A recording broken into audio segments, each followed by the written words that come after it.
हम लोगों ने हड़प्पा सभ्यता में कौन सा शहर किस नदी के किनारे स्थित है, एक छोटी सी वीडियो में इसको हम लोगों ने पढ़ लिया था। और मैंने आपसे कहा था कि नेक्स्ट वीडियो हड़प्पा सभ्यता में स्थान और उनसे प्राप्त अवशेष या चीज़ों पर आएंगे।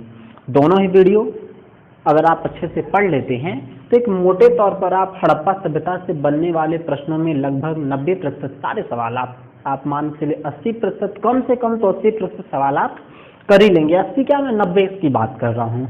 बचेंगे जो 10% प्रश्न वो बड़े एग्जामों में फैक्ट के रूप में कम, कंसेप्ट के रूप में ज़्यादा पूछे जाते हैं। उनको जब हम डिटेल में पढ़ाएंगे तो उनको मैं पढ़ा ही दूंगा। खैर, इन चीज़ों को आपको अभी से ही तैयार रखना है कि जो भी छोटे एग्जाम है उसके लिए आप बहुत आसानी से प्रिपेयर रहें। फ़ायदा आपका ये भी मिलेगा कि कंसेप्ट जब मैं पढ़ाऊंगा तो जब उसके बाद इन चीज़ों को मैं आपको लाऊंगा तो थोड़ी आपके लिए आसानी होगी। सिर्फ आपको कंसेप्ट ही समझना पड़ेगा और पहले से ये चीज़ें आपको आसानी से याद ही हैं। पढ़ने का देखिए तौर तरीका यही है कि जो रट्टा मारने वाली चीज़ें हैं, जो डायरेक्ट फैक्ट वाली चीज़ें हैं, उनको तो सबसे पहले इधर उधर की चीज़ों को पढ़ लीजिए। इतिहास में यदि आपको पढ़ना है तो आप इधर उधर की चीज़ों को आसानी से पढ़ लीजिए। इसके बाद कंसेप्ट को आप आसानी से समझते चले जाएंगे एक सीरियल वाइज। अगर उसी कंसेप्ट के साथ ही फैक्टों को भी आप जोड़ते जाएंगे तो आपके लिए समस्याएं बढ़ जाएंगी। इसी को ध्यान में रखते हुए मैं छोटे छोटे वीडियोस बनाकर अब दे रहा हूं, जिससे कि जो छोटे एग्जाम है उनके लिए आपको बहुत ज़्यादा ही आसानी हो जाए। खैर, समय न बर्बाद करते हैं, सीधे आते हैं अपने मुद्दे पे। हड़प्पा की बात करते हैं कि हड़प्पा नामक स्थान से कौन कौन सी चीज़ें मिली। छोटा सा बेसिक पॉइंट देखिए, हड़प्पा किस नदी किनारे स्थित है, याद कीजिए। मैं बताया था रावी नदी के किनारे स्थित है और ये पाकिस्तान के पंजाब, भारत के पंजाब नहीं, पाकिस्तान के पंजाब, लिख देता हूं मैं यहाँ पे कि ये पाकिस्तान के पंजाब एरिया में जो मंटगोमरी जिला है, साहिवाल जिला है, वहीं हड़प्पा इस समय पड़ता है। हड़प्पा से कौन कौन सी चीज मिली इसको देखिए, याद करने की आवश्यकता है। जैसे अन्नागार, अन्नागार का अवशेष कहाँ मिला था, तो ये मिला था हड़प्पा से। सबसे बड़ा अन्नागार नहीं, लेकिन अन्नागार मिला था। अन्नागार का तात्पर्य गोदाम, एक प्रकार जैसे इसमें गोदाम होते हैं ना बड़े बड़े, वैसे ही एक प्रकार का अन्नागार गोदाम था। तो हड़प्पा से अन्नागार मिलता है। कब्रिस्तान R37 मिलता है। कांसे का बना दर्पण, ध्यान देंगे, कांसे का दर्पण मिलता है, न कि कांसे की नर्तकी, कांसे का दर्पण मिलता है।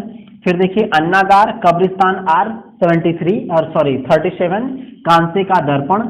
स्त्री के गर्भ से निकला हुआ एक पौधा, स्त्री के गर्भ से निकला हुआ एक पौधा जिसे लोग मातृ देवी भी कहीं कहीं कहते हैं, और इन्हीं की पूजा प्रमुख थी उसमें।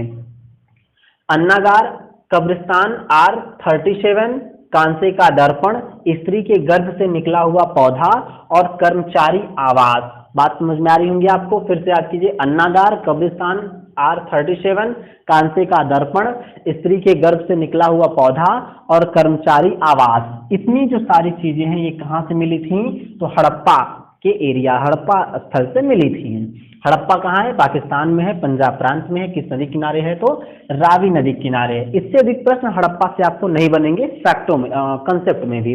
फैक्ट के साथ साथ यहाँ से अपना कंसेप्ट भी समझ लीजिए। मोहनजोदड़ो की बात करते हैं। मोहनजोदड़ो पाकिस्तान के सिंध प्रांत में है। पंजाब, पंजाब के नीचे सिंध, ठीक है। ये भी कहाँ है, पाकिस्तान में ही है। मोहनजोदड़ो भी पाकिस्तान के सिंध प्रांत में है, ठीक है। और यहाँ से कौन कौन, यहाँ मिली नदी कौन सी है, तो यहाँ सिंधु नदी है। याद रखेंगे नदी कौन सी है भाई, तो यहाँ पर सिंधु नदी है। यहाँ कौन कौन सी चीजें मिली थी, तो सबसे बड़ी ईंट मिली थी यहाँ पर, ठीक है। ईंट बनाने का जो भट्ठा था वो भी यहीं से मिला था, मैं लिखा नहीं, आप याद रखिएगा। सबसे बड़ी ईंट मिली थी, ईंट बनाने का भट्ठा मिला था, महास्नानागार मिला था, सबसे बड़ा अन्नागार मिला था। यहाँ रखेंगे सबसे बड़ा अन्नागार, सबसे बड़ा अन्नागार मिला है। देखिए, सबसे बड़ी ईंट, महास्नानागार, सबसे बड़ा अन्नागार, कांसे की नर्तकी। ध्यान दीजिएगा कि हड़प्पा से कांसे का दर्पण मिला है और मोहनजोदड़ो से कांसे की नर्तकी मिली है। आप जानते हैं कि हड़प्पा काल को कांस्य युगीन सभ्यता भी कहते हैं। कंसेप्ट की बात है, उसको छोड़िए। लेकिन वहां पे क्यों ऐसा कहते हैं, क्योंकि कांसे का प्रयोग बहुत ज्यादा हुआ करता था। तो कांसे का जो दर्पण था वो मिला था हड़प्पा से, लेकिन कांसे की नर्तकी कहाँ से मिली थी, तो वो मिली थी मोहनजोदड़ो से। पुरोहितों का आवास, देखिए कर्मचारी आवास कहाँ से मिला, रिलेट करते चलिए, हड़प्पा से। पुरोहितों का आवास कहाँ से मिला, इसे कहीं कहीं महाविद्यालय भी लिखा गया है कि महाविद्यालय जैसे कहते थे, कुछ छोटी मोटी शिक्षाएं भी यहीं पर पुरोहित लोग दिया करते थे। कर्मचारी आवास हड़प्पा से मिला है और पुरोहितों का आवास कहाँ से मिला है, तो मोहनजोदड़ो से मिला है और छोटे छोटे स्तूप भी यहीं से मिले हुए हैं। फिर से याद कीजिए, सबसे बड़ी ईंट यहीं से मिली है मोहनजोदड़ो से, महास्नानागार यहीं से मिला है, ठीक है, सबसे बड़ा अन्नागार यहीं से मिला है, कांसे की नर्तकी यहीं से मिली है, पुरोहितों का आवास यहीं से मिला है और स्तूप मिला है। ठीक, मोहनजोदड़ो किस नदी किनारे है, तो सिंधु नदी किनारे है। किस प्रांत में है, तो सिंध प्रांत में है। और मोहनजोदड़ो का अर्थ है मृतकों का टीला, मृतकों का टीला, ठीक है। अब आप ध्यान देंगे कि जितनी चीजें मैं यहाँ पे आपको बताया हूँ, इससे बाहर आपको मोहनजोदड़ो से प्रश्न नहीं बनने वाले हैं, इस चीज को आप ध्यान रखिएगा। रिपीट कीजिए, सबसे बड़ी ईंट महास्नानागार, सबसे बड़ा अन्नागार, कांसे की नर्तकी, पुरोहित आवास और स्तूप मिला है। ये जो 4 2 1 में लिखा हूं, ये समझने वाली चीज है यहाँ पे कि हड़प्पा सभ्यता आप जानते हैं कि नगरीय सभ्यता थी, ईंटों का प्रयोग हुआ था, या तो भवन बनाने में हुआ हो, या फिर स्नानागार बनाने में, अन्नागार बनाने में, सड़कें बनाने में, स्तूप बनाने में, जो भी चीजें बनाई गई थी वो मुख्यतः किससे थी, ईंटों से बनाई जाती थी। तो उस समय का जो ईंट था उसका जो रेशियो था ना, वो 4 2 1 के अनुपात में था। 4 लंबाई, 2 मोटाई, 1 चौड़ाई हुआ करती थी। जैसे इस समय की ईंट क्या होती है, 9 इंच लंबी होती है, 4 इंच चौड़ी होती है और 2.5 इंच या 3 इंच, 2.5 आप कह सकते हैं या फिर 3 इंच कहते हैं, अलग अलग मापक होते हैं। तो लगभग ये रेशियो आज की ईंट का है। उस समय की जो ईंट हुआ करती थी उनका रेशियो क्या था, 4 2 1 हुआ करता था। बात समझ में आ रही होगी आपको। तो ये हड़प्पा और मोहनजोदड़ो से बनने वाले सभी प्रश्न हो गए। कुछ और स्थलों की ओर चलेंगे जहां से कुछ कुछ प्रश्न हमें देखने को मिलते हैं। चलिए देखते हैं कुछ और स्थानों को देखते हैं, जैसे कालीबंगा और लोथल। कालीबंगा को पहले समझते हैं। देखिए, कालीबंगा का जो अर्थ है वो है काले रंग की चूड़ियां, ठीक है, इसका नाम ही है और यहाँ से काले रंग की चूड़ियां पाई भी गई थी। राजस्थान में है, ध्यान देंगे कि कालीबंगा कहाँ है, राजस्थान में है। और फिर से याद कीजिए प्रीवियस वीडियो को कि कालीबंगा किस नदी किनारे था, तो मैंने बताया था ये घग्घर नदी के किनारे स्थित था। चलिए, यहाँ से कौन कौन सी चीजें पाई गई इसको याद करते हैं। तो जुते हुए खेत मोस्ट इंपॉर्टेंट है कि जुते हुए खेत कहाँ से मिले, तो कालीबंगा से मिले, ठीक है। अलंकृत ईंटें कहाँ से मिली, ध्यान देंगे, अलंकृत ईंट कहाँ से मिली थी, ये भी कालीबंगा से मिली थी। भूकंप के साक्ष्य, जैसे सिंधु घाटी सभ्यता के पतन के पीछे कई कारण थे, जैसे बाढ़ थे, मैक्स मुलर ने बताया था, कुछ लोगों ने भूकंप बताया था, कुछ लोगों ने बाहरी आक्रमण को बताया था। सबसे मुख्यतः बाढ़ था, भूकंप भी कुछ हद तक था, ठीक है। तो भूकंप के साक्ष्य कैसे कहाँ से मिले थे, कालीबंगा से। इसी के आधार पर कहा गया था कि हो सकता है भूकंप आया हो और ये सभ्यता समाप्त हो गई हो। काले रंग की चूड़ियां, आपको पता है कालीबंगा का शाब्दिक अर्थ है काले रंग की चूड़ियां। और हवन कुंड, ये 7 हवन कुंड मिले थे। बात समझ में आ रही है आपको, याद कीजिए।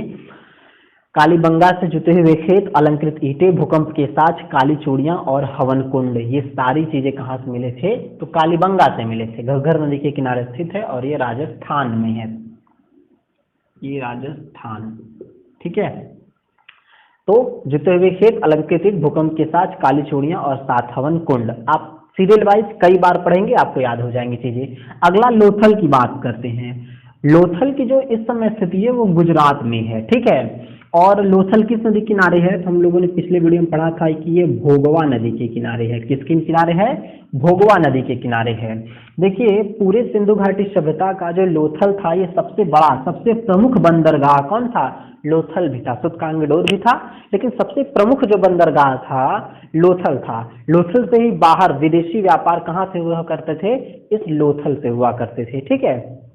अब ध्यान दीजिए कि लोथल से कौन कौन सी चीजें मिली हैं। तो सबसे बड़ी चीज की एक बंदरगाह है, चक्की, आटा पीसने की जो चक्की थी ये कहाँ से मिली है, लोथल से मिली है। बहुत महत्वपूर्ण नहीं है, लेकिन हाथी के दांत, ये बहुत महत्वपूर्ण है। हाथी के दांत कहाँ से मिले, लोथल से मिले, ठीक है। इसके बाद युग्म समाधान कहाँ से मिला, ये भी लोथल से मिला, ध्यान देंगे। हाथी का दांत लोथल, युग्म समाधान लोथल। पंचतंत्र की कहानी के साक्ष्य कहाँ मिले, तो ये पंचतंत्र की कहानी का साक्ष्य कहाँ से मिला, लोथल से मिला। और चावल के साक्ष्य कहाँ से मिले, लोथल और रंगपुर से मिले। से रंगपुर में हम बताएंगे आपको, ध्यान देंगे। लोथल में बंदरगाह, आटा पीसने की चक्की, हाथी के दांत, युग्म समाधान, पंचतंत्र की कहानी और चावल, इन सारी चीजों के साक्ष्य कहाँ से मिले थे? लोथल से मिले थे, जो आज गुजरात में स्थित है और ये भोगवा नदी के किनारे स्थित है। तो ये भी चीजें आपको समझ में आएंगी। आप 4 स्थानों के बारे में जाने, आगे भी जो महत्वपूर्ण स्थान है उसके बारे में हम आइए देखते हैं। 4 और भी स्थान है, इनके बारे में पढ़ लेते हैं जल्दी से।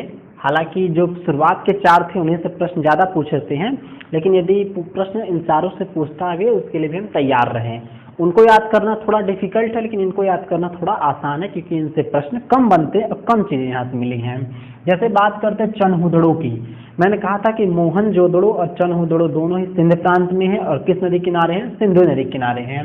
देखिए, चनहुदड़ो से काजल, कंघी, इत्र और लिपस्टिक, इसका मतलब ये है कि महिलाओं के जो साजो सामान जो थे, जो उनके सजने संवरने के जो भी सामान थे, वो कहाँ से मिले हैं? तो चनहुदड़ो से मिले हैं। ठीक है, महिलाएं सज संवर कर चमगादड़ की तुलना में अच्छी लगने लगती थी। चमगादड़ पहले थी और उसके बाद वो अच्छी लगने लगी। वहां की महिलाएं, यहाँ की महिलाओं के बारे में नहीं कह रहे हैं। तो चनहुदड़ो से क्या मिला? काजल, कंघी, इत्र और लिपस्टिक। चनहुदड़ो से आप चमगादड़ समझ के रखिए कि चमगादड़ों को काजल, कंघी, इत्र और लिपस्टिक लगा दिया जाएगा तो वो महिलाएं बन जाएंगी। ठीक, खैर उसको छोड़िए, मैं उस समय की बात कर रहा हूँ। तो चनहुदड़ो, काजल, कंघी, इत्र और लिपस्टिक कहाँ से मिले? चनहुदड़ो से मिले। सुरकोतदा से क्या क्या मिला? तो सुरकोतदा से घोड़े की हड्डी, बहुत महत्वपूर्ण है कि जो सैंधववासी थे वो सुरकोतदा से, लोथल से, ठीक है, इन 3-4 रंगपुर से, मतलब जो गुजरात का एरिया था खास तौर पे, वहां पे उनको घोड़े के अवशेष मिले हैं। बाकी और सिंधु सभ्यता में नहीं मिले, ठीक है, लेकिन सुरकोतदा में सबसे पहला मिला है। रंगपुर और लोथल में बहुत कम मात्रा में मिला है। तो सुरकोतदा से क्या मिले हैं? घोड़े के अस्थि या घोड़े की हड्डियां मिली। बहुत महत्वपूर्ण है, घोड़े की हड्डी सुरकोतदा से। कलश समाधान, हड़प्पा में लोगों को दफना दिया जाता था, सिंधु घाट और मोहनजोदड़ो में लोगों को जलाया जाता था। ये एक कलश समाधान, मतलब लोगों को जलाने के बाद उनकी जो अस्थियां होती थी उनको एक कलश में लेके उनको जमीन में गाड़ देना, वही क्या कहलाता है? कलश समाधान कहलाता है। तो कलश समाधान कहाँ से मिला? सुरकोतदा से मिला। ठीक है, सुरकोतड़ा भी कहते हैं, सुरकोतदा भी कहते हैं, सुरकोतदा भी कहते हैं, जो आपको अच्छा लगे आप बोल सकते हैं। सुरकोतदा से घोड़े की हड्डी, कलश समाधान और गोलाकार कब्र। कब्र आप देखे होंगे लंबाई गुणे चौड़ाई में होती है, गहराई भी होती है। गोलाकार कब्र कहाँ से मिले हैं? एक विशेष प्रकार की कब्र है, तो सुरकोतदा से मिले हैं। रोपड़ से क्या मिला है ये देखना है कि रोपड़ से मानव और कुत्ते को दफनाना, बहुत महत्वपूर्ण चीजें हैं। इसी से ये पता चलता है कि वहां पर क्या था? सिंधु घाटी सभ्यता में पुनर्जन्म में भी लोग विश्वास रखते थे। ठीक है, तो रोपड़ से क्या मिला? मानव और कुत्ते को दफनाना। रोपड़ कहाँ पे है भाई? किस नदी किनारे है? तो सतलज नदी के किनारे, याद रखेंगे, सतलज नदी के किनारे है रोपड़। राजस्थान में सतलज नदी किनारे है। क्या क्या मिला है? मानव और कुत्ते को एक साथ दफना देना। धौलावीरा, ठीक है, धौलावीरा भी गुजरात में है, याद रखिएगा। यहाँ से सबसे बड़ा सैंधव लेख मिला है और नालियों का सबसे बेहतर तरीके से प्रबंधन। हालांकि नालियां तो हर एरिया में थी, लेकिन जो सबसे बेस्ट प्रबंधन मिला है नालियों का, वो कहाँ से मिला है? धौलावीरा से मिला है।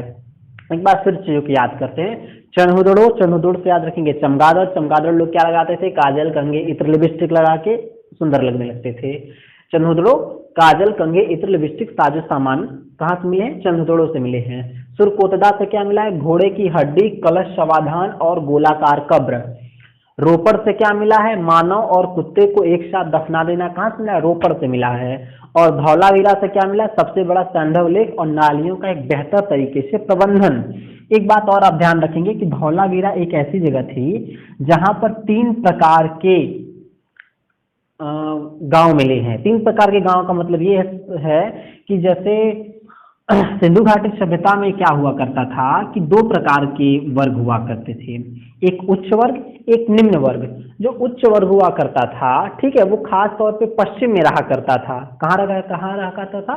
पूर्व में रहा करता था, और ये ऊंचाई पर रहा करते थे। ठीक है, उच्च वर्ग। और जो निम्न वर्ग थे वो नीचे हुआ करते थे, और वो किस एरिया में रहते थे? वो पश्चिम के एरिया में रहा करते थे। ठीक, धौलावीरा से क्या हुआ है कि ये 2 भागों में न होकर इनका जो गांव देहात या जो भी शहर आप कह सकते हैं वो 3 भागों में बटा हुआ था। ठीक है, तो ये जो अलग एक अपवाद मिलता है, कहाँ से मिलता है? तो ये मिलता है धौलावीरा से। खैर इसे छोड़ेंगे, याद करेंगे।